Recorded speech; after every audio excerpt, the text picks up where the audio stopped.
Africa Content TV.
Ìjì ayé ti fi mí làkàlàkà, Ọlọ́run ni ó jẹ́ ògbé mi lọ. Ọ̀tá ti fojú mi rí ṣéke promax, Ọlọ́run ni ó bójú mi jẹ́. Lójú ọ̀tá ni ká fò ṣọlẹ̀ ká kú, ẹ̀mí Ọlọ́run bá ló gbé wa ró. Ìbà rẹ̀, ọba tó ti wà káyọ̀ tó mọ́ wa. Ìbà rẹ̀, ọba tó máa wà báyé bá tuntun.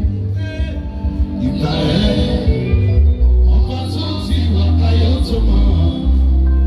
Ìbà rẹ̀, ọba tó máa wà báyé bá tuntun. Àlàyé ti wá òde gúúsù, wá òde àríwá. Níbo ló gbé lọ, Ọlọ́run ti kì í wò. Alágbára tó fẹ́ fẹ́ bá àmọ̀ tí Ọlọ́run ò sí. Òyìnbó tó dánwò ó dọ́tán ní Ọlọ́run ìwọ ni. Mo ní no wonder táyé fi bẹ̀rù ẹ̀ ó bàbá. Àṣewọ́ mi rìsì táyé fi bẹ̀rù ẹ̀ ó bàbá. Ẹ̀jẹ̀ ju ayé lọ, ẹ̀jẹ̀ ju èèyàn lọ.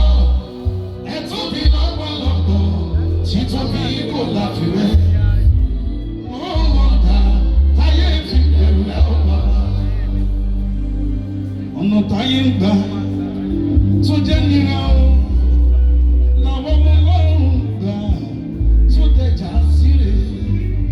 Ọ̀nà táyé ń gbà tó jẹ́ nira o, làwọn ọmọ Ọlọ́run gbà tó dẹjà síre. Gbọ́dọ̀ tó bá ti gbórí àtúrí ṣe.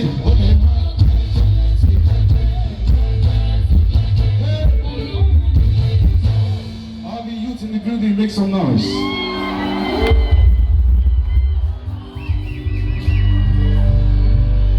If you're happy to be here tonight, celebrate yourself. You better celebrate yourself. Thank you.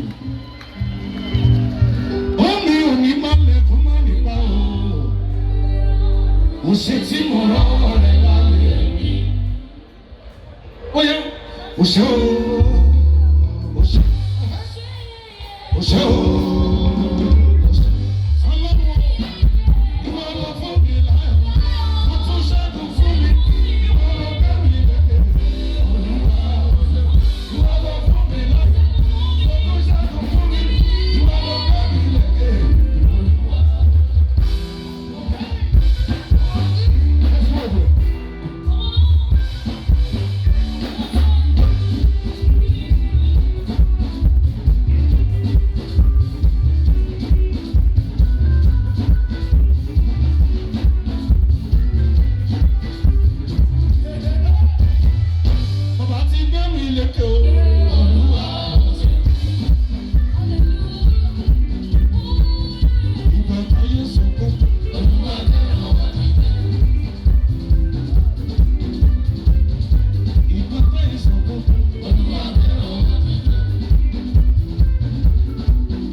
Make some noise. Prophet, believe me. Prophet Oluwalo. Daddy, mo rí G-Wagon yín bẹ̀rẹ̀. No, Olúwa ní kí n fún yín G-Wagon tuntun yẹn. Ẹ ti gbà. Kọ́lọ̀ bá ara yín náà sí mi, mi ò mind you. Ó yẹ nà wọ́n sí mi pé ibikíbi tí mo lè wà, Ọlọ́run mi ṣàánú ayé mi. Yinka Ayefele Birthday wa, Ẹlẹ́dàá mi ṣàánú ayé mi. Ṣàánú ayé mi, má jẹ́ kó ọ̀rọ̀ mi jáde. Ṣàánú ayé mi, má jẹ́ kó ọ̀rọ̀ mi jáde. Ẹnu iṣẹ́ ń bọ̀ wáyé, Ọlọ́run mi ṣàánú ayé mi. Ọ̀sán, jẹ́ kó sọ mi sọ.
This is the beginning of another year. Let me tell you something. If you strongly believe in yourself, and if you believe in God, no word to is okay. Bíbélì sọ pé ọwọ́ ọ̀tún Olúwa la gbéga, ọwọ́ ọ̀tún Olúwa ń ṣiṣẹ́ agbára. Ẹ̀yin tẹ́ ẹ bá mú fóònù yín dání wo bí wọ́n ṣe gbé ṣe tán náà rẹ̀. Tálẹ́ni tó pa náà yẹn, tálẹ́ni tó pa náà rẹ̀ ládùúgbò tó ń gbé, ta ló sọ pé ò ní tún. Ẹ̀yin tẹ́ máa tún lọ́dún yìí dà. Mo ní ọ̀pọ̀lọpọ̀ ògo tuntun. Pàápàá nígbà tí àwọn bàbá wa nínú Olúwa ń gbàdúrà fún bọ̀dá Yinka lẹ́ẹ̀kan yẹn. Mo rí àwọn ògo kan tó fẹ́ dìde nínú ọdún yìí. Ẹ̀rù bà mí, ó jọ mí lójú. Kò ní da kí fóònù ẹ kún ní táìmù yìí. Ná sókè. Jẹ́ àtún ìmọ́lẹ̀ sí ìrìn àjò ọdún yìí. Èní ni ọjọ́ tó kẹ́yìn nínú oṣù January. Àti wọ February, ọjọ́ àkọ́kọ́ ní February. Ó máa ṣáná wọlé. Èyí tẹ́ fẹ́ ṣáná wọlé dà. Mo ṣe ń wọlé lẹ́ẹ̀kan yẹn ni wòlíì kan kọrin lórí pẹpẹ àwọn bàbá wọn wá kọrin orin yẹn lágbára. Ó ní pé jẹ́ kí ògo rẹ̀ yọ, jẹ́ kí ọdún ṣẹlẹ̀, ayé tí òun ti mú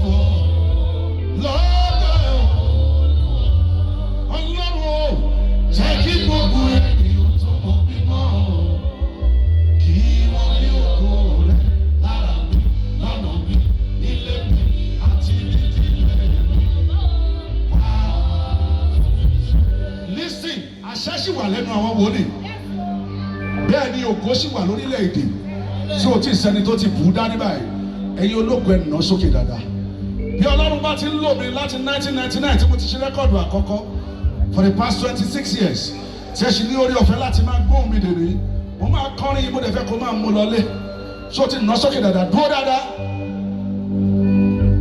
lẹ́yìn tó rọjà ọba kó fún wa níná dákun tó mọ́lẹ̀ kó sì máa tàn títí láéláé tó ìmọ̀lẹ̀ rẹ̀ tán ìmọ̀lẹ̀ rẹ̀ Ọlọ́run sáyé mi ọba ògo ìgbà ìmọ̀lẹ̀ làwọn yóò ìgbà ìmọ̀lẹ̀ làwọn yìí lọ́tún máa ti gbà wá ayé lè mọ̀ ìwọ ló tán ìmọ̀lẹ̀ rẹ̀. jẹ́ kó dúró sókè. ìyanu tí ó ṣẹlẹ̀ tí ó nù mí jẹ́ mi lù ni mo fẹ́. ìyanu tí ó ṣẹlẹ̀ tí ó pa mí lẹ́rìn ayọ̀ ni mo fẹ́. Ọlọ́run ó ní kí n máa bẹ̀rù kò sóhun tó ṣòro ṣe ó ní kí n máa fòyà ó ń bẹ lẹ́yìn mi olórúkọ àgbédáhùn olórúkọ àgbéjúbà wá ṣàánú mi ìwọ ni Jèhófà olórúkọ àgbédáhùn olórúkọ àgbéjúbà wá ṣàánú mi ìwọ ni Jèhófà sọ ìmọ̀lẹ̀ tán ìmọ̀lẹ̀ ẹ̀yin mọ̀lẹ́kà sáyé mi ọba ògo ẹ káàbọ̀ sáré wa ìgbà ìmọ̀lẹ̀ làwà yìí lọ́tọ̀ máa ti pàwà káyé lè mọ̀ pé wọ́n lọ sọ ìmọ̀lẹ̀ rẹ̀. fìlànà jìrẹ́ mọ́ sọ́lá jàǹjàrà nù Ọlọ́run ẹ̀rí làkìlú èmi ní sẹ́rí mi ní sẹ́rí àlùlá mo ní bàbá ní wákàtí ẹ̀ṣọ́ mọ́ ẹ̀dá kí gbogbo ayé mi mọ̀ ẹ̀yìn lẹ́rọ iṣẹ́ lásán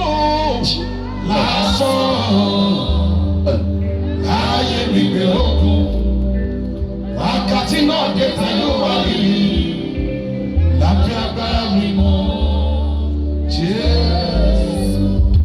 Ẹ̀mí mímọ́ lọ́jà fún mi níbi ìyànjẹ. Ẹ̀mí mímọ́ lọ́jà fún mi níbi ìyànjẹ. Ibi tí wọn ò ti gbọ́ tẹ́lu mi o, tán ti fèké dá mi lẹ́jọ́. Ẹ̀mí mímọ́ lọ́jà fún mi níbẹ̀. Thank you, God bless you. I love you. Ó yẹ pariwo wá.